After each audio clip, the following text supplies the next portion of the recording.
Good morning students. तो आज हम करेंगे आपका lecture number 13 of your unit 5 that is surface chemistry. तो बेटा हम आपकी कोलाइडल सॉल्यूशंस की कुछ प्रॉपर्टीज पढ़ रहे थे जिसमें हमने आपकी 6 प्रॉपर्टीज पढ़ ली थी। तो आज हम आपकी 7th प्रॉपर्टी कर रहे हैं दैट इज कोआगुलेशन। बेटा यहाँ पे मैंने कोआगुलेशन को एक अलग टॉपिक के तरीके से पढ़ाया है क्योंकि काफी एग्जाम में कोआगुलेशन से बहुत बार क्वेश्चंस आपके पूछे जाते हैं, ठीक है, इसलिए हम इसे एज ए सेपरेट टॉपिक आज पढ़ेंगे। तो कोआगुलेशन सिंपली कोआगुलेशन को हम बेटा प्रेसिपिटेशन भी कहते हैं, प्रेसिपिटेशन, और इसको फ्लॉक्यूलेशन भी कहते हैं, फ्लॉक्यूलेशन। प्रेसिपिटेशन जैसे कि आप लोग जानते हो it is a process of, या मैं कहूं precipitation is simply a process of formation of precipitate. किसी भी सब्सटेंस के प्रेसिपिटेट फॉर्म करते हो उस प्रोसेस को हम प्रेसिपिटेशन कहते हैं। सेम आपका कोआगुलेशन भी वही होता है, यानी कि आपको प्रेसिपिटेट बनाने हैं। अब आपको पता है हमने आपके कोलाइडल सोल दो टाइप के पढ़े थे, फर्स्ट आपका लायोफिलिक सोल और दूसरा आपका लायोफोबिक सोल। तो बेटा लायोफिलिक सोल में तो आपके जो डिस्पर्स्ड फेस और डिस्पर्जन मीडियम में बहुत ज्यादा स्ट्रॉन्ग एफिनिटी होती है, तो वहां पे प्रेसिपिटेशन होने का चांस बहुत बहुत बहुत कम होता है, तो वो हमारे लिए काम का है ही नहीं। नेक्स्ट हम बात करते हैं लायोफोबिक सोल्स की। तो बेटा लायोफोबिक सोल्स में आपका डिस्पर्स्ड फेस और डिस्पर्जन मीडियम के बीच में एफिनिटी स्ट्रांग नहीं होती, तो वहां चांस होता है कि कोई ना कोई कारण की वजह से प्रेसिपिटेट फॉर्मेशन हो सकता है। अगर एक बार प्रेसिपिटेशन हो गया लायोफोबिक सोल्स के केस में, तो उसको आप रिवर्स अपना सोल प्रिपेयर नहीं कर सकते हो सिंपली बाय शेकिंग और सिंपली बाय स्टीयरिंग मेथड, ठीक है। तो आपके अगर एक बार फॉर्म हो गए प्रेसिपिटेट लायोफोबिक सोल्स के केस में, तो उनको आप दोबारा अपना सोल रीगेन नहीं कर सकते हो, ठीक है। तो यहाँ पे प्रेसिपिटेशन जो हम पढ़ेंगे या हम कोआगुलेशन पढ़ रहे हैं वो लायोफोबिक्स के केस में है, क्योंकि लायोफोबिक में जो आपके प्रेसिपिटेट एक बार फॉर्म हो जाते हैं उनको आप दोबारा सोल में डिसॉल्व नहीं कर सकते, दोबारा सोल में डिस्पर्स्ड नहीं कर सकते हो, ठीक है। तो यानी कि आपकी प्रेसिपिटेशन अगर लायोफोबिक के केस में है तो वो इरिवर्सिबल प्रोसेस होता है, ठीक है, आप दोबारा रिवर्स गेन नहीं कर सकते हो अपना सोल, ठीक है बेटा। तो कोआगुलेशन टेक्निक यह है, या मैं कहूँ कोआगुलेशन प्रोसेस जो है जनरली हम लायोफोबिक्स के केस में पढ़ते हैं। अब आपको पता है कि हमने लायोफोबिक सोल्स जो पढ़े थे वो हमने प्रिपेयर किए थे बाय यूजिंग स्पेशल मेथड, क्योंकि जर्नली वो प्रिपेयर नहीं होते हैं। रीजन क्या है? क्योंकि बेटा आपके जो लायोफोबिक सोल होते हैं उसमें डिस्पर्स्ड फेस और डिस्पर्जन मीडियम के बीच में एक हेटिंग एबिलिटी होती है, या मैं कहूँ स्ट्रॉन्ग एफिनिटी नहीं रखते हैं वो दोनों एक दूसरे के लिए, इसीलिए आपको कुछ स्पेशल टेक्निक्स यूज करनी पड़ती है। हम पढ़ चुके हैं ये प्रिपरेशन मेथड भी, जिनके थ्रू आप कोलाइडल सोल प्रिपेयर कर सकते हो, ठीक है। तो हमने आपके कोलाइडल सोल प्रिपेयर करने देख लिए थे।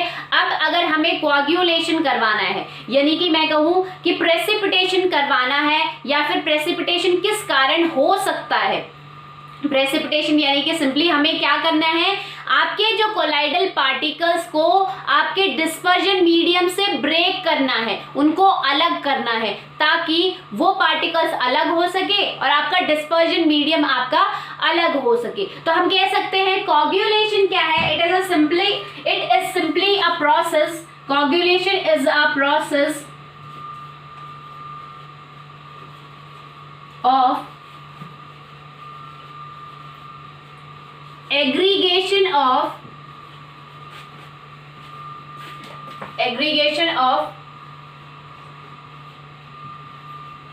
colloidal particles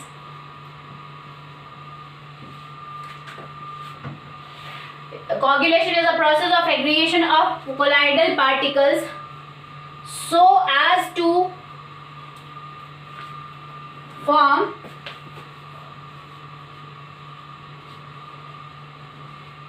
large size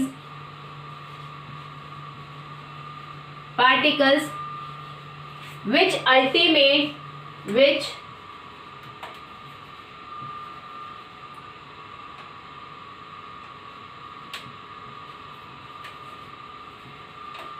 which ultimately settles as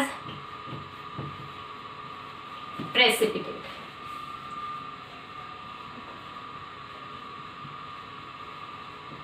ठीक है बेटा, तो कोगुलेशन कुछ भी नहीं है, एक एग्रीगेशन प्रोसेस है जिसमें आपके कोलाइडल पार्टिकल्स एग्रीगेट हो जाते हैं। अब वो पार्टिकल एग्रीगेट हो गए हैं, एग्रीगेट होने से क्या होगा, पार्टिकल्स आपके लार्ज साइज हो जाएंगे और लार्ज साइज होते ही वो क्या होंगे, धीरे धीरे नीचे सेटल होना स्टार्ट हो जाएंगे एज अ प्रेसिपिटेट। तो सिंपली यहाँ पे प्रेसिपिटेट का फॉर्मेशन होता है, जैसे आपके पार्टिकल सेटल होते हैं वो एज अ प्रेसिपिटेट फॉर्म करते हैं, इसीलिए हम इस टेक्निक को प्रेसिपिटेशन भी कहते हैं। ठीक है बेटा, तो कोगुलेशन हो, प्रेसिपिटेशन हो, फ्लॉक्यूलेशन हो, तीनों चीज एक ही है। क्या है, सिंपली प्रेसिपिटेशन प्रोसेस है जिसमें आपके कोलाइडल पार्टिकल्स नीचे as a precipitate settle down हो जाते हैं। ठीक है, क्योंकि लायोफोबिक सोल्स जो है उनमें बहुत मुश्किल से आप प्रिपेयर करते हो तो उनमें चांसेस होता है प्रेसिपिटेशन होने का।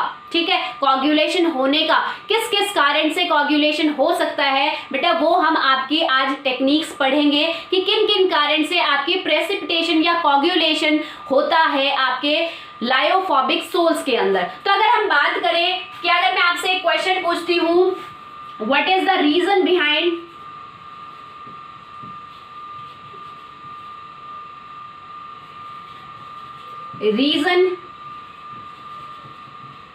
behind the stability of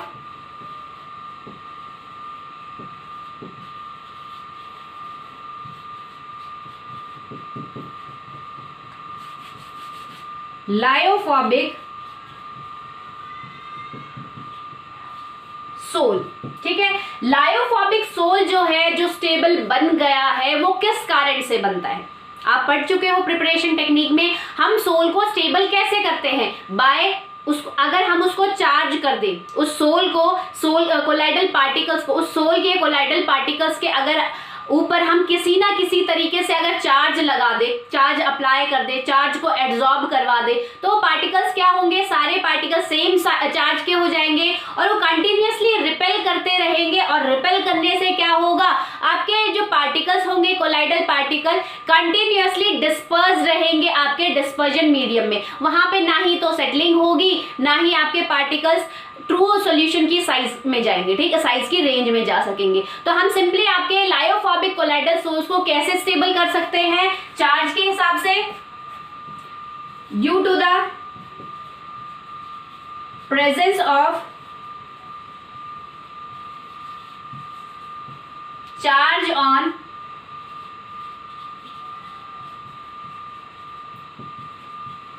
colloidal particles. ठीक है बेटा, लायोफोबिक जो सोल है आपके, लायोफिलिक सोल तो ऑलरेडी स्टेबल होते हैं क्योंकि वहां पे आपका डिस्पर्जन मीडियम और डिस्पर्स फेस के बीच में एक स्ट्रॉन्ग एफिनिटी होती है। बट अगर बात करें लायोफोबिक सोल्स की, तो लायोफोबिक्स को आप स्टेबल करवाते हो। कैसे स्टेबल करवाते हो, आप कोई ना कोई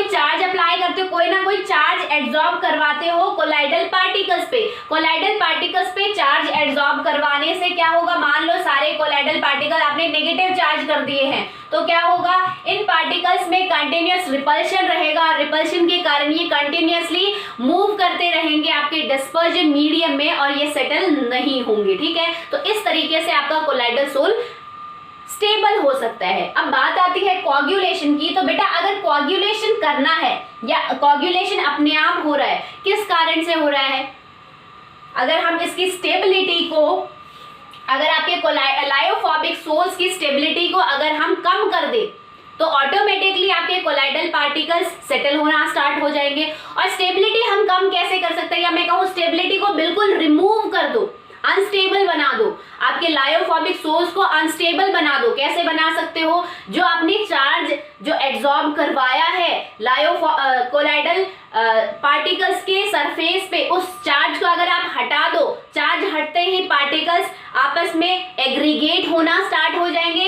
एग्रीगेट होते ही लार्ज साइज पार्टिकल बन जाएंगे और लार्ज साइज पार्टिकल बनते ही वो धीरे धीरे सेटल होना स्टार्ट हो जाएंगे। यही आपका कोगुलेशन प्रोसेस है। ठीक है बेटा, तो अगर आपको कोगुलेशन करवानी है या प्रेसिपिटेशन करवानी है, या मैं कहूं कि अगर आपकी प्रेसिपिटेशन होती है तो वो किस कारण करंट से होती है लायोफोबिक सोल्स के अंदर, वो सिंपली आपने जो चार्ज एब्जॉर्ब करवाया है आपके सरफेस पे, वो चार्ज रिमूव होते ही पार्टिकल्स ऑटोमेटिकली एग्रीगेट होके प्रेसिपिटेट के फॉर्म में नीचे सेटल हो जाते हैं। ठीक है, तो अगर आपसे पूछे जाए कि लायोफोबिक सोल्स की स्टेबिलिटी का कारण क्या है, कि उनके ऊपर चार्ज प्रेजेंट होता है इसलिए वो स्टेबल होते हैं, इसीलिए पार्टिकल कंटिन्यूअसली आपके डिस्पर्जन मीडियम में डिस्पर्स्ड रहते हैं, इस वजह से आपका स्टेबल सोल रहता है। तो अगर आप उस चार्ज को रिमूव कर दोगे तो रिमूव करते ही पार्टिकल्स एग्रीगेट होके आपके प्रेसिपिटेट फॉर्म करेंगे। ठीक है, तो आपके प्रेसिपिटेशन फॉर्म करने का या कोagulation करने के बहुत सारी टेक्निक्स है, हम एक एक टेक्निक को बेटा ब्रीफली लेंगे। तो देखो, तो बेटा कोagulation जो प्रोसेस है वो आपका, या प्रेसिपिटेशन आपका, आपने देखा होगा इलेक्ट्रोलाइसिस प्रोसेस इलेक्ट्रोफोरेसिस में भी होता है। कैसे, हमने क्या पढ़ा था इलेक्ट्रोफोरेसिस में, इस टाइप की आपकी एक यू शेप्ड ट्यूब रहती है, उस ट्यूब के ऊपर आपने कॉर्क फिट की होती है इस तरीके से, यहां पे आपने मेटल रॉड डाली होती है बेटा दोनों साइड, और इन रॉड्स को आपने बैटरी से कनेक्ट किया होता है। तो एक आपका negative terminal and the second is positive terminal, एक आपका कैथोड और दूसरा आपका एनोड। इस यू ट्यूब में हम फिल करते हैं बेटा आपके कोलाइडल सोल, यहां पे हमने आपका कोलाइडल सोल फिल किया है।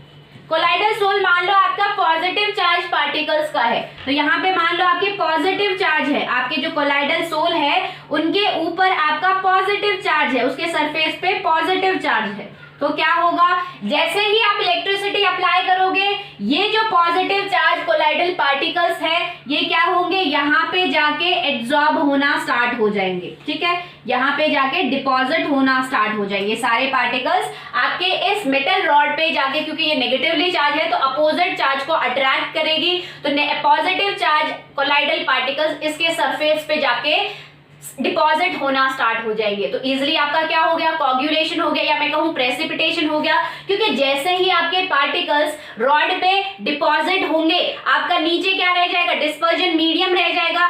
क्या अब पॉसिबल है उन दोनों को आप सिंपली शेकिंग से या फिर सिंपली स्टीयरिंग से फिर से आपका लायोफोबिक सोल बना सकते हो? नहीं बना सकते। ठीक है, तो इस टेक्निक से भी आपकी कोagulation या प्रेसिपिटेशन होती है। ठीक है, तो अगर आपको प्रेसिपिटेशन करवानी है तो आप सिंपली इलेक्ट्रोफोरेसिस टेक्निक से भी इजीली कोagulation या प्रेसिपिटेशन करवा सकते हो। नेक्स्ट टेक्निक की अगर बात करें बेटा, सेकेंड टेक्निक जो कि हमारी है आपकी, second technique is your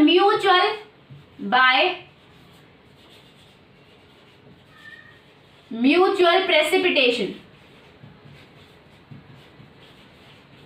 by mutual precipitation. For example, इसको समझने के लिए एक एग्जाम्पल देती हूँ आपको। मान लो कि आपका जो कोलाइडल सोल है वो पॉजिटिवली चार्ज है, यानी कि उसके कोलाइडल पार्टिकल्स पे पॉजिटिव चार्ज है। फॉर एग्जाम्पल हमने ले लिया FeOH होल ट्वाइस। बेटा ये सोल जो होता है पॉजिटिवली चार्ज होता है, तो इसके पार्टिकल्स कैसे होंगे, पॉजिटिवली चार्ज। मान लो ये हमने एक सोल लिया जिसमें आपके इस तरीके के बहुत सारे पार्टिकल्स प्रेजेंट है, जिसके सरफेस पे इस तरीके से आपका पॉजिटिव चार्ज है। ठीक है, ऐसे ही और पार्टिकल होंगे जिनके ऊपर पॉजिटिव चार्ज होगा, तो हम कह सकते हैं ये पॉजिटिव चार्ज कोलाइडल सोल है। अगर इसमें हम कोई ऐसा सोल ऐड करें जिस सोल के ऊपर इससे अपोजिट चार्ज हो, फॉर एग्जाम्पल हम यहाँ पे कोई नेगेटिव सोल ऐड करें बेटा, अगर हम कोई नेगेटिव सोल ऐड कर देते हैं, AS2 आर्सेनिक सल्फाइड का कर देते हैं, AS2 आप सबको पता है आर्सेनिक सल्फाइड एक नेगेटिव सोल है। ठीक है, तो आर्सेनिक सल्फाइड इस तरीके से नेगेटिव सोल है। तो बेटा ये आपका पॉजिटिव सोल, ये आपका नेगेटिव सोल, तो यहाँ पे क्या होगा, जैसे ही आप पॉजिटिव सोल के अंदर नेगेटिव सोल ऐड करोगे, क्या होगा यहाँ पे न्यूट्रलाइजेशन होना स्टार्ट हो जाएगा चार्ज का। ये जो पॉजिटिव है, इसका पॉजिटिव इसके नेगेटिव को न्यूट्रलाइज करेगा, सारे पॉजिटिव सारे नेगेटिव चार्ज को न्यूट्रलाइज करेंगे। और अब फाइनली क्या हो गया, FeOH होल ट्वाइस का जो सोल हो गया वो अनचार्ज हो गया, न्यूट्रलाइज हो गया, और इसका जो सोल पार्टिकल था वो भी अनचार्ज हो गया। तो दोनों धीरे धीरे नीचे सेटल होना स्टार्ट हो जाएंगे एज अ प्रेसिपिटेट। तो प्रेसिपिटेशन या कोगुलेशन आप म्यूचुअल प्रेसिपिटेशन से भी कर सकते हो, यानी कि आपका जो सोल है उससे जस्ट अपोजिट चार्ज सोल को लो, दोनों को मिक्स करो, चार्ज बैलेंस होगा, चार्ज न्यूट्रलाइज होगा। चार्ज न्यूट्रलाइज होते ही आपके कोलाइडल पार्टिकल्स अनचार्ज हो गए, अनचार्ज होते ही वो धीरे फिर से अनस्टेबल हो गए हैं और नीचे सेटल होना स्टार्ट हो जाएंगे एज अ प्रेसिपिटेट। तो यहाँ पे एक बात मैं आपको बताना चाहूंगी बेटा, आपकी बुक में जो पॉजिटिव और नेगेटिव सोल का टेबल दिया हुआ है उसको एक बार पढ़ लेना, याद कर लेना, क्योंकि काफी बार आपके सिर्फ एग्जांपल देके ये पूछ लिया जाता है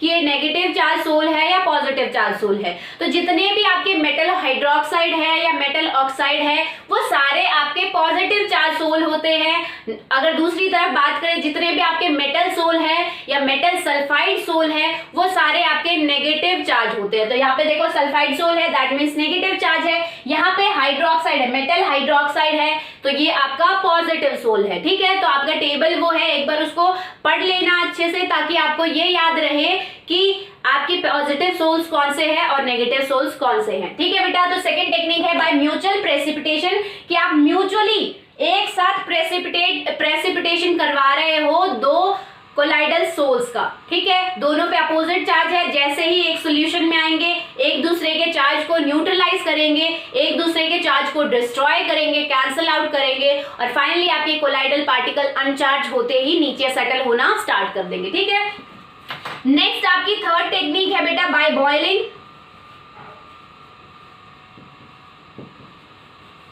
बेटा बॉइलिंग से होता क्या है, बॉइलिंग जब आप बॉईल करते हो किसी भी, मान लो पॉजिटिव चार्ज है आपका कोलाइडल सोल, अगर उसको बॉईल कर रहे हो बहुत एक्सेसिव टेम्परेचर, आप हाई टेम्परेचर पे बॉईल कर रहे हो, तो बॉईल करने से आपका क्या होगा, आपके जो कोलाइडल पार्टिकल्स होंगे वो एनर्जी गेन करेंगे। आपके जो सोल के अंदर जो पार्टिकल्स है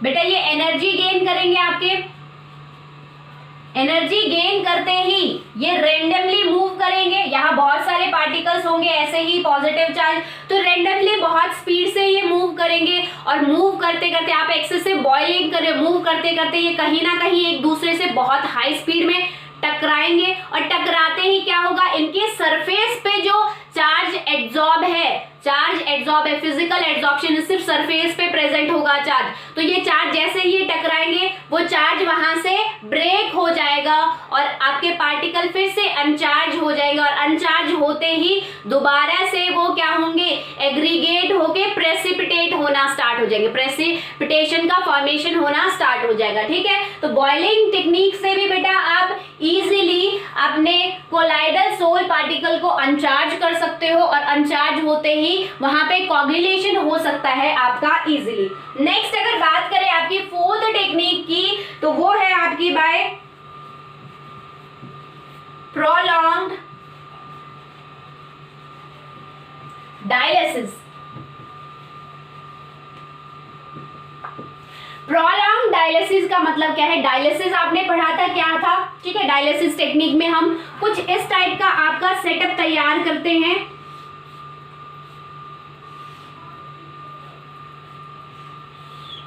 जिसमें हमने ऐसे आपकी पर्चिमेंट मेम्ब्रेन या एनुअल मेम्ब्रेन में आपके ऐसे कोलाइडल पार्टिकल्स को फिल्ट्रेट करके रखा था। यहां से आपका इनलेट था वाटर का, यहां आपका आउटलेट था। ठीक है, वहां पे आप क्या कर रहे थे, कंटिन्यूअसली आपका वाटर फ्लो हो रहा था, वाटर यहां से फ्लो हो रहा था इन पार्टिकल्स के बीच में। तो जो भी इम्प्योरिटी थी या जो भी एक्स्ट्रा चार्ज आपके इलेक्ट्रोलाइट के पार्टिकल्स प्रेजेंट थे वो वाटर के फ्लो के साथ वहां से बाहर निकल रहे थे, आउटलेट से बाहर निकल रहे थे, और आपका जो कोलाइडल सोल था वो आपको प्योर फॉर्म में मिल गया था। बट यहाँ पे हम क्या करेंगे, ये आपकी डायलिसिस डायलिसिस करेंगे, बहुत ज्यादा टाइम के लिए डायलिसिस करेंगे। तो बहुत ज्यादा टाइम के लिए जब आप डायलिसिस करोगे तो यहाँ पे कोलाइडल पार्टिकल्स के जो ऊपर चार्ज है वो भी क्या होगा, उस वाटर के साथ, क्योंकि सरफेस पे ही एब्जॉर्ब है तो वाटर फ्लो होगा कंटिन्यूअसली हाई स्ट्रीम में, हाई स्पीड से, तो वो चार्ज को भी अपने साथ ले जाएगा और फाइनली आपके जो पार्टिकल्स होंगे वो अनचार्ज हो जाएंगे, चार्ज उनसे ब्रेक हो जाएगा, उनके सरफेस से चार्ज ब्रेक हो जाएगा और फिर से वो एग्रीगेट होके आपका प्रेसिपिटेट फॉर्म करेंगे। ठीक है, तो प्रेसिपिटेशन या कोagulation आपकी प्रोलॉन्ग डायलिसिस से भी आप करवा सकते हो। नेक्स्ट आपकी फिफ्थ बात करते हैं,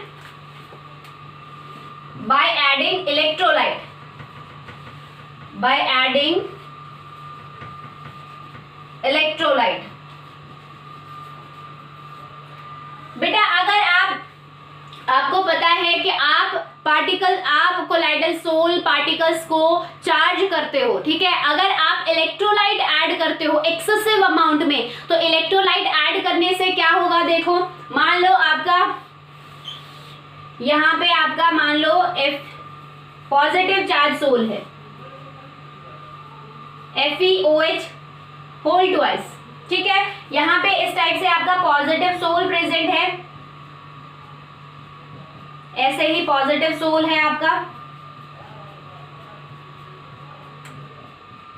मान लो बेटा आपने NaCl इलेक्ट्रोलाइट डाला, NaCl जाके क्या करेगा, आपने एक्सेसिव अमाउंट में यूज करना है यहाँ पे by adding excess of electrolyte. ठीक है, तो अगर आप NaCl डालते हो तो जाके वो सॉल्यूशन में N positive and Cl negative में ब्रेक होगा।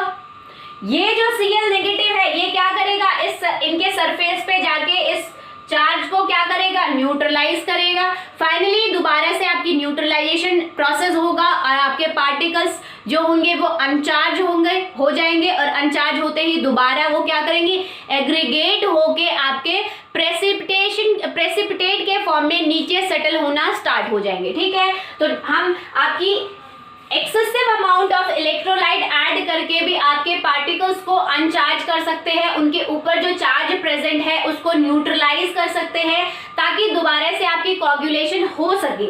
एक बात आपको ध्यान रखनी है कि आप पार्टिकल्स को चार्ज करने के लिए भी इलेक्ट्रोलाइट यूज करते हो, बट वहां पे इलेक्ट्रोलाइट एक लिमिट अमाउंट में ही रिक्वायर्ड होता है, उतना ही आप इलेक्ट्रोलाइट यूज करते हो जितना कि आपके पार्टिकल्स को चार्ज करने के लिए यूज होता है। ठीक है, अगर आप एक्सेसिव अमाउंट में यूज करोगे इलेक्ट्रोलाइट तो जो चार्ज पार्टिकल है वो दोबारा से क्या होंगे, डिस्चार्ज होना स्टार्ट हो जाएंगे। ठीक है, क्यों, क्योंकि आपके जो चार्ज पार्टिकल है वो अपने काउंटर आयन को अपने सरफेस पे एब्जॉर्ब करेंगे और उनके जो सरफेस पे जो चार्ज था वो न्यूट्रलाइज हो जाएगा काउंटर आयन को एब्जॉर्ब करते ही, और न्यूट्रलाइज होते ही आपके पार्टिकल फिर से अनचार्ज हो जाएंगे और एग्रीगेट होके आपके प्रेसिपिटेट फॉर्म करेंगे। ठीक है बेटा, तो ये आपको याद रखना है कि आप पार्टिकल्स को चार्ज करने के लिए only limited amount of electrolyte he use करते हो। एक्सेसिव अमाउंट अगर आप यूज करोगे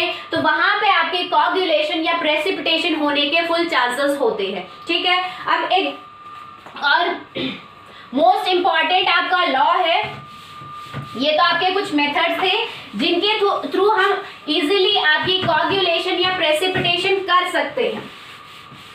ठीक है, अब बात आती है कि आप कितना अमाउंट ऑफ इलेक्ट्रोलाइट ऐड करोगे किसी भी कोलाइडल सोल का कोagulation करवाने के लिए। ठीक है, तो उसको हम कहते हैं आपकी कोagulation।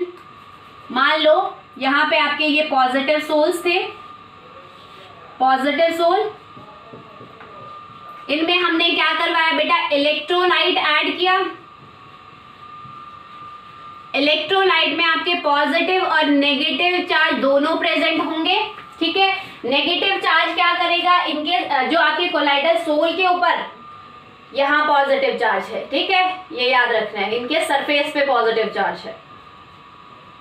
ठीक है बेटा, तो ये जो नेगेटिव चार्ज है वो सरफेस पे जाके एब्जॉर्ब होगा, इस चार्ज को न्यूट्रलाइज करेगा, फाइनली आपके कोलाइडल पार्टिकल्स को अनचार्ज करेगा और अनचार्ज करते ही दोबारा वो क्या करेंगे, एग्रीगेट होके प्रेसिपिटेट फॉर्म करेंगे। ठीक है, तो यहाँ से आपका क्या होगा, जैसे ही आपके पार्टिकल्स ये जो पॉजिटिव चार्ज थे कोलाइडल पार्टिकल्स जैसे ही आपके काउंटर आयन को अपने सरफेस पे एब्जॉर्ब करेंगे, इलेक्ट्रोलाइट से काउंटर आयन को एब्जॉर्ब करेंगे, ये क्या होंगे, अनचार्ज होते ही एग्रीगेट होना स्टार्ट कर देंगे और एग्रीगेट होते ही नीचे सेटल होके एज अ प्रेसिपिटेट फॉर्म करेंगे। ठीक है, एग्रीगेट होके नीचे एज प्रेसिपिटेट सेटल होंगे। ठीक है, तो यही आपकी सेम टेक्निक है प्रेसिपिटेशन या कोagulation की। तो बेटा जो आप इलेक्ट्रोलाइट ऐड कर रहे हो या आप जो भी आयन ऐड कर रहे हो ताकि आपका जो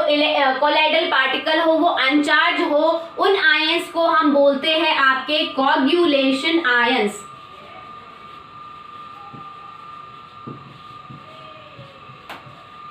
या फिर आप इनको कोagulating एजेंट भी बोल सकते हो। फ्लोक्यूलेशन आयन, प्रेसिपिटेशन आयन या कोagulation आयन, ये सारे बेटा आपके इन्हीं के नाम हैं। ठीक है, नेक्स्ट अगर बात आती है, नेक्स्ट आपकी एक टर्म है कोagulation value.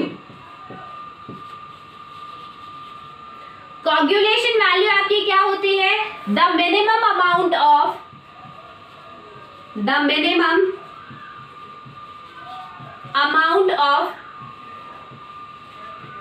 electrolyte that must be added, minimum amount of electrolyte in millimoles that must be added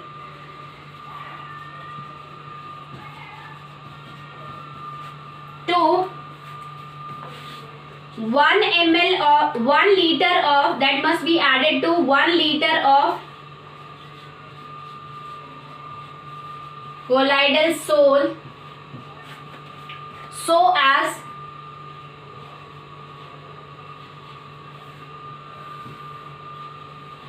precipitate, so as to form precipitate, so as to form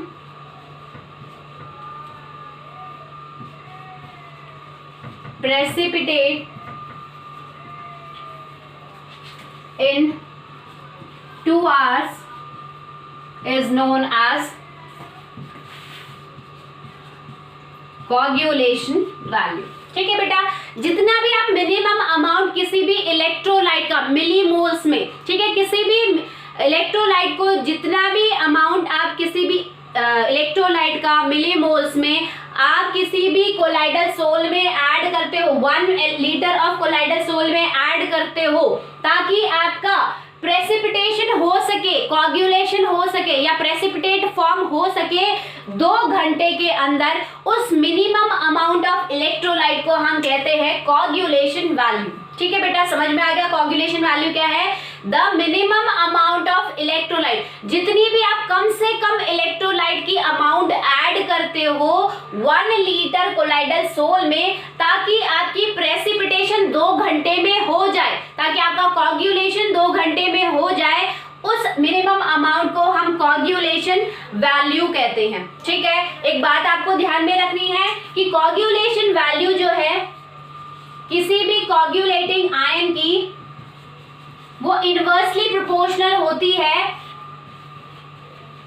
कोagulation power की। ठीक है, ये चीज आपको ध्यान में रखनी है, कोagulation वैल्यू आपकी इनवर्सली प्रोपोर्शनल होती है कोagulation पावर के, यानी कि जिसकी कोagulation वैल्यू कम है उसकी कोagulation पावर ज्यादा होगी, वो इजीली कोagulate करवा पाएगा आपके सोल को। फॉर एग्जाम्पल मान लो हमारे पास आपका ये कोई नेगेटिव सोल है, ठीक है, ये मान लो आपका आर्सेनिक सल्फाइड का नेगेटिव सोल है, मुझे इसका चार्ज हटाना है, ठीक है, ताकि कोagulation हो सके। तो मैंने यहाँ पे आपके इलेक्ट्रोलाइट डाले हैं जिसमें आपका Na पॉजिटिव आयन है, जिसमें आपका Ca2 पॉजिटिव आयन है, जिसमें आपका Fe3 पॉजिटिव आयन है। ठीक है, आप मुझे बताओ कि कौन सा आयन जल्दी कोagulation करवाएगा, किस आयन की कोagulation पावर ज्यादा होगी? ऑफ कोर्स Fe3 पॉजिटिव की ज्यादा होगी। क्यों? क्योंकि एक टाइम में मान लो इस पे 1 2 3 4 5 5 6 चार्ज है, मान लो इस पे 6, इसके सरफेस पे सपोज 6 नेगेटिव चार्ज है, तो यहाँ पे आपको Fe3 पॉजिटिव आयन कितने देने पड़ेंगे? दो ही आयन देने पड़ेंगे। बट अगर बात करें Na पॉजिटिव, तो Na पॉजिटिव आप 6 आयन दोगे तब ये न्यूट्रलाइज होगा। अगर Ca2 पॉजिटिव की बात करते हो तो Ca पॉजिटिव आपको 3 आयन देने पड़ेंगे तब ये न्यूट्रलाइज होगा। तो सबसे मिनिमम अमाउंट आप किसकी यूज कर रहे हो?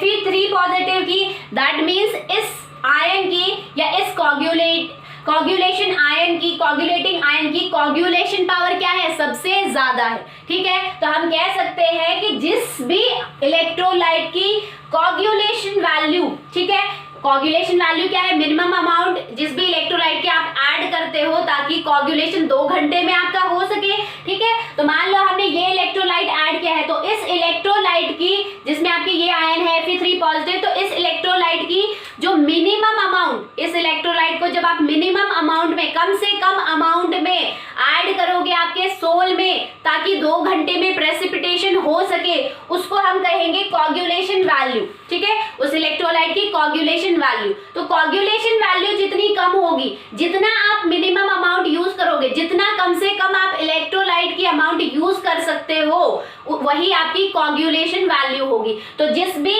इलेक्ट्रोलाइट की कोगुलेशन वैल्यू कम होगी, वो उसकी कोगुलेशन पावर ज्यादा होगी, वो इजीली कोगुलेशन करवा सकेगा। ठीक है, जैसे हम इसमें हम सिर्फ 2 आयंस यूज कर रहे थे आपके। ठीक है, यहाँ पे 2 आयंस हम यूज कर रहे थे, यहाँ पे 3 और यहाँ पे 6 आयंस यूज कर रहे थे इस नेगेटिव इलेक्ट्रोलाइट को, नेगेटिव सोल को न्यूट्रलाइज करने के लिए। तो मिनिमम अमाउंट हम किसकी यूज कर रहे हैं? मैं कहूँ कोगुलेशन वैल्यू सबसे कम किसकी होगी? Fe3 पॉजिटिव आयन की या इस वाले इलेक्ट्रोलाइट की। ठीक है, Fe3 पॉजिटिव आपने यूज किया है FeCl3, ठीक है, जिसमें से आपके निकले हैं Fe3 positive ion plus Cl negative. ठीक है, तो हम इस इलेक्ट्रोलाइट की सबसे कम अमाउंट यूज कर रहे हैं इसको न्यूट्रलाइज करने के लिए, यानी कि कोगुलेशन वैल्यू सबसे कम किसकी होगी? इसकी होगी। और जिसकी कोगुलेशन वैल्यू कम होती है, जिसकी अमाउंट आप कम यूज करते हो, वो उसकी कोगुलेशन पावर क्या होती है? सबसे ज्यादा। वो कोगुलेशन सबसे ज्यादा करवाता है, सबसे आसानी से, सबसे फास्ट करवाता है। तो आप देख सकते हो Fe3 पॉजिटिव सबसे फास्ट कोगुलेशन करवा रहा है। तो अगर हम कोगुलेशन पावर का अगर हम ट्रेंड लिखे तो Fe3 पॉजिटिव सबसे ज्यादा कोगुलेशन करवाएगा, सबसे इजीली, सबसे फास्ट कोगुलेशन करवाएगा, then Ca2 positive and then Na positive. ठीक है, तो कोगुलेशन पावर किसकी ज्यादा है? इसकी, फिर इसकी, फिर इसकी। और वैल्यू की अगर बात करें तो कोगुलेशन वैल्यू सबसे कम अमाउंट में कौन यूज कर रहे हो आप? Fe3 पॉजिटिव आयन को 2 आयन यूज कर रहे हो, इसका 3 कर रहे हो, इसके 6 कर रहे हो, तो कोगुलेशन वैल्यू किसकी कम होगी? इसकी। तो जिसकी कोगुलेशन वैल्यू कम है उसकी कोगुलेशन पावर ज्यादा होगी। ठीक है बेटा, तो ये आपकी हो गई कोगुलेशन वैल्यू के बारे में। तो इसी चीज के लिए एक आपका लॉ दिया गया जिसको हम कहते हैं आपके, यहां लिख रही हूं,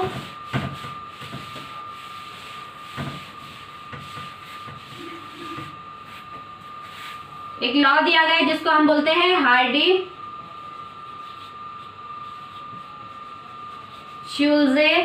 लॉ। ठीक है, हार्डी-शुल्जे लॉ या फिर आप हार्डी-शुल्जे रूल भी कह सकते हो। बेटा ये क्या कहता है कि कोगुलेशन पावर जो है सबसे ज्यादा किसकी होगी? डायरेक्टली डिपेंड करेगा किसके ऊपर? Valency of ion. ठीक है, कोगुलेशन पावर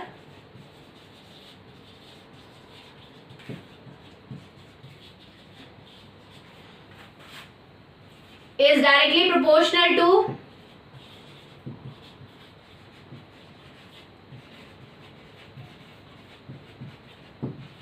ये लॉ क्या कहता है? Coagulation power is directly proportional to valency या फिर चार्ज ऑफ आयन। ठीक है, जिस भी कोगुलेशन जो पावर होगी किसी भी आयन की या किसी भी इलेक्ट्रोलाइट की, जो कोगुलेशन पावर होगी वो डिपेंड करेगी कि उसके आयन पे कितना चार्ज है या कितनी वैलेंसी है। जिसके ऊपर ज्यादा चार्ज होगा उसकी कोगुलेशन पावर भी उतनी ज्यादा होगी। ठीक है, तो हम कह सकते हैं greater the charge on ion,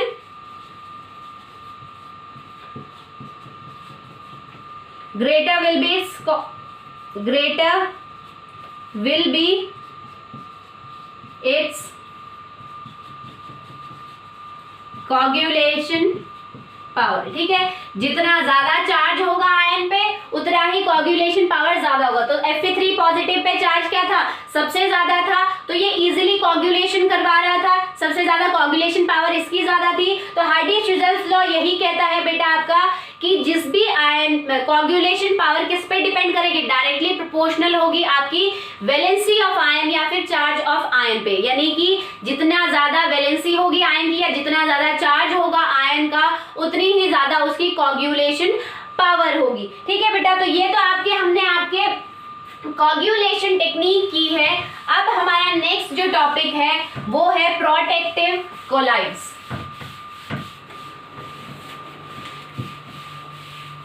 इसके बाद डायरेक्टली आपकी एप्लीकेशन पार्ट स्टार्ट हो जाएगा। बहुत छोटा सा टॉपिक है इसलिए आज ही करवा रही हूं मैं। तो नेक्स्ट आपका टॉपिक है बेटा protective collides. Protective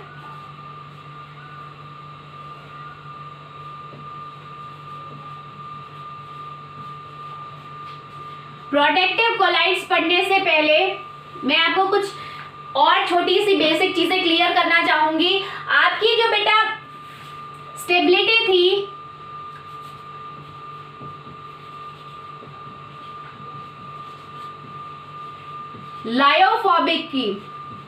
lyophobic souls की,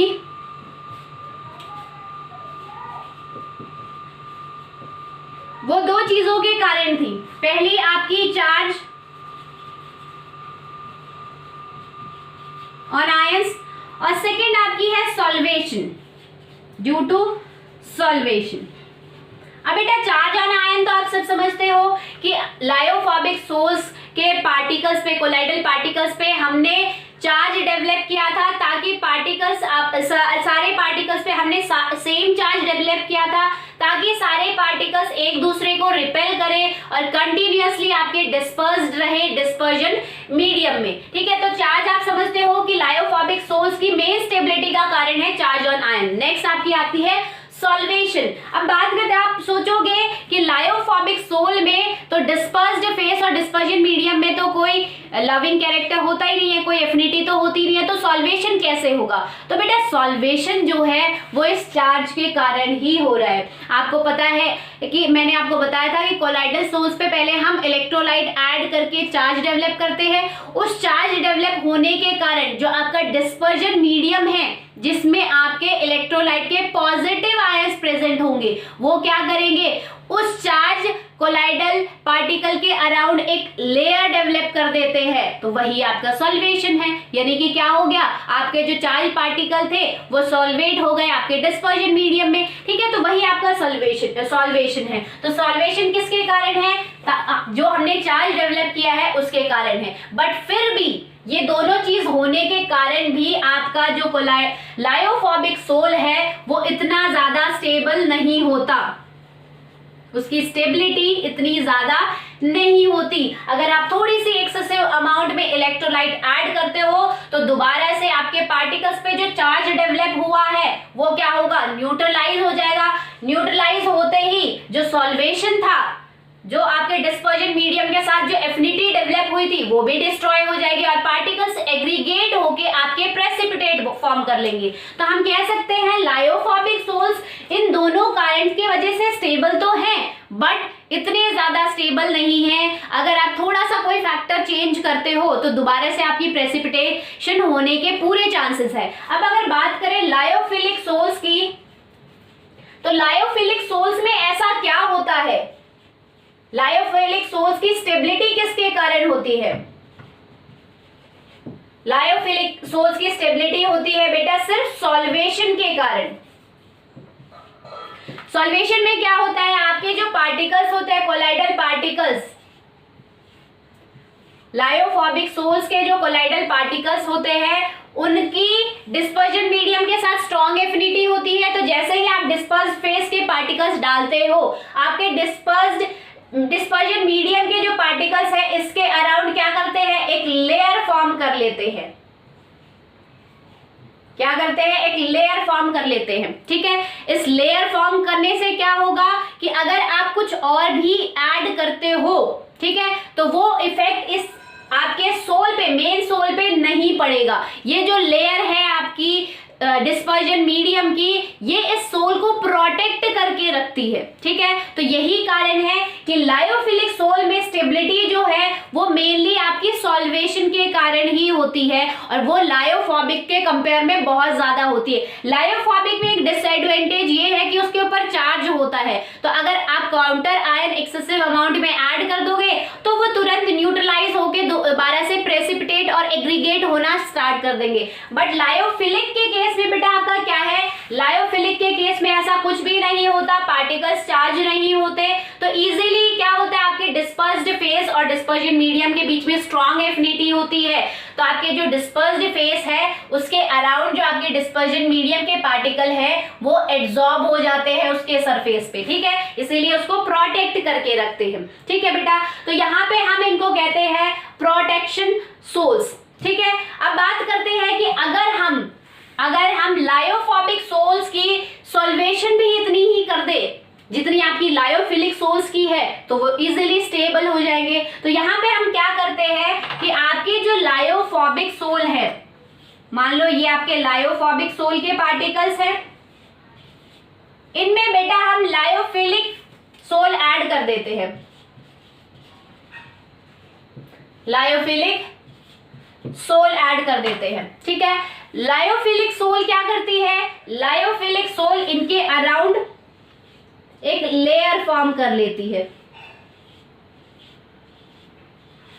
इस लेयर के फॉर्म होने से क्या होगा कि अंदर आपका क्या है, लायोफोबिक सोल के लायोफोबिक के पार्टिकल्स हैं, डिस्पर्जन फेस है, या मैं कहूं कि आपके कोलाइडल सोल ऐसे है जो कि आपके लायोफोबिक पार्टिकल है। ठीक है, तो लायोफोबिक के पार्टिकल्स अंदर रह गए, आउटर लेयर किसकी हो गई, लायोफिलिक पार्टिकल्स हो गए। लायोफिलिक के पार्टिकल्स ने एक लेयर बना दी। अब आपको पता है लायोफिलिक के पार्टिकल्स की डिस्पर्जन जो मीडियम होता है उसके साथ स्ट्रॉन्ग एफिनिटी होती है, तो ये क्या करेंगे, इसके साथ एक स्ट्रॉन्ग एफिनिटी बना के यहाँ पे डिसॉल्व रहेंगे। ठीक है, आपके मीडियम में डिस्पर्स रहेंगे। तो यहाँ पे क्या हो गया है, आपके जो लायोफोबिक सोल था वो प्रोटेक्ट हो गया है अंदर। ठीक है, तो इसीलिए क्या हो गया, प्रोटेक्शन हो गई है उसकी। तो अगर आप फर्दर इलेक्ट्रोलाइट चाहे कितनी भी एक्सेस अमाउंट में ऐड करो,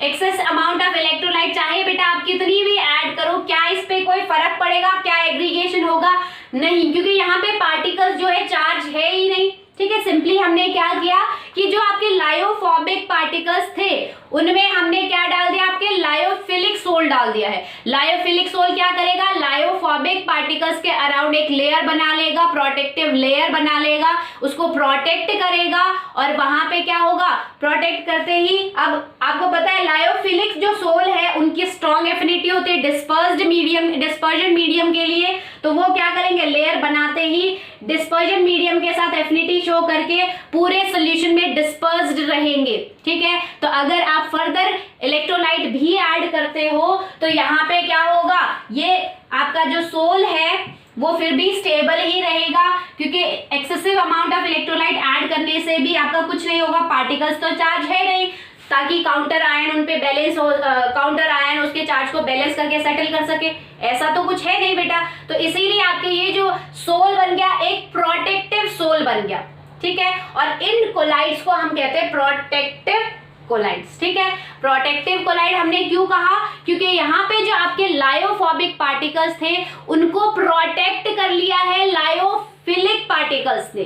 ठीक है, तो यहाँ पे जो रिजल्टेंट आपका पार्टिकल बना वो क्या बन गया, जो कोलाइड बना वो प्रोटेक्टिव कोलाइड बन गया, वो एक प्रोटेक्टेड रह गया है। अब फर्दर आप चाहे कितनी भी कंडीशन चेंज करो वो उसकी स्टेबिलिटी फिनिश नहीं होगी। ठीक है, तो यहाँ पे जो आपका सोल बना है या कोलाइड बना है उसको हम बोलेंगे प्रोटेक्टिव कोलाइड। ठीक है, तो प्रोटेक्टिव कोलाइड कुछ भी नहीं है, सिंपली हम क्या करते हैं, लायोफोबिक जो आपका सोल होता है, अनचार्ज वाले की बात कर रही हूँ, चार्ज वाले की बात नहीं कर रही हूँ। ठीक है, तो लायोफोबिक जो सोल होता है जिसमें आपके पार्टिकल्स अनचार्ज है, अगर हम उसमें लायोफिलिक सोल ऐड कर दे तो लायोफिलिक सोल क्या करेंगे, लायोफोबिक सोल के पार्टिकल के अराउंड एक प्रोटेक्टिव लेयर फॉर्म कर लेंगे और उसको प्रोटेक्ट करेंगे फर्दर जो भी इलेक्ट्रोलाइट आप ऐड कर रहे हो उसके कारण। ठीक है, तो इसको, इस सोल को, जो आपका ये रिजल्टेंट सोल बना है, इसको हम कहेंगे प्रोटेक्टिव कोलाइड्स। ठीक है बेटा, तो इतनी बात हो गई। नेक्स्ट, इसी को एक्सप्लेन करने के लिए एक नंबर दिया गया जिसको हम बोलते हैं गोल्ड नंबर। गोल्ड नंबर आपका क्या होता है, देखो, gold number is the minimum amount of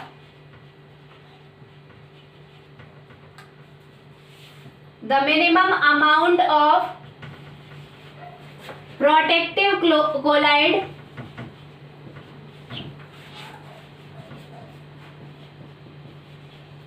in millimoles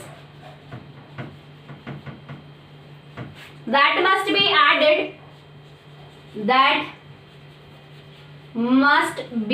added to 1 milligram of lyophobic sole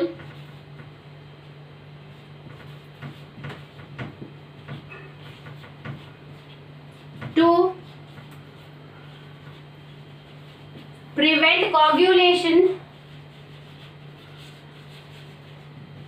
from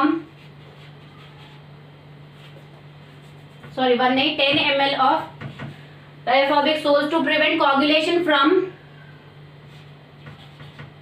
1 ml of 10% of electrolyte। ठीक है बेटा, तो गोल्ड नंबर आपका क्या होता है, the minimum amount of protective colloid in millimoles that must be added to 10 ml of lyophobic sol to prevent coagulation from 1 ml of 10% of electrolyte. जो आप इलेक्ट्रोलाइट ऐड कर रहे हो, आपने जो 1 ml इलेक्ट्रोलाइट ऐड किया है, 1 ml इलेक्ट्रोलाइट किसका, 10%, यानी कि अगर आपको NaCl का इलेक्ट्रोलाइट बनाना है, यानी कि आप उसमें 10 ग्राम NaCl लो प्लस 100 ml आप उसमें वाटर ले लो। ठीक है, तो आपका 10% इलेक्ट्रोलाइट बन गया है। ठीक है, 10% इस सॉल्ट का इलेक्ट्रोलाइट बन गया है। इसमें से, इस वॉल्यूम में से आप 1 ml इलेक्ट्रोलाइट लो। ठीक है, इस वॉल्यूम जो आपने सॉल्यूशन प्रिपेयर किया है, 10% जो इलेक्ट्रोलाइट का आपने सॉल्यूशन प्रिपेयर किया है, उसमें से जब आप 1 ml इलेक्ट्रोलाइट ऐड करोगे, किसमें, आपके लायोफोबिक सोल में, तो उस लायोफोबिक सोल का कोagulation या मैं कहूं प्रेसिपिटेशन, जितनी amount of protective colloid in millimoles prevent कर रहा है, उसको हम कहेंगे गोल्ड नंबर। ठीक है, कि कितनी मिनिमम अमाउंट ऑफ आप कोलाइडल कितनी minimum amount of protective colloid आप ऐड कर रहे हो, किसमें, 10 ml लायोफोबिक सोल में, ताकि आपने जो ये 1 ml ऐड किया है इलेक्ट्रोलाइट, जो आपने 1 ml इलेक्ट्रोलाइट ऐड किया है, उसको वो प्रिवेंट कर सके, वो कोagulation ना करवा सके, उसको हम कहेंगे गोल्ड नंबर। ठीक है बेटा, एक बार फिर समझो, गोल्ड नंबर क्या है, कि जो आप इलेक्ट्रोलाइट ऐड कर रहे हो, इलेक्ट्रोलाइट का जो आप 1 ml ऐड कर रहे हो, किसमें, 10 ml लायोफोबिक सोल में, तो उस वो इलेक्ट्रोलाइट ऐड करते ही आपका क्या होता है, कोagulation होता है।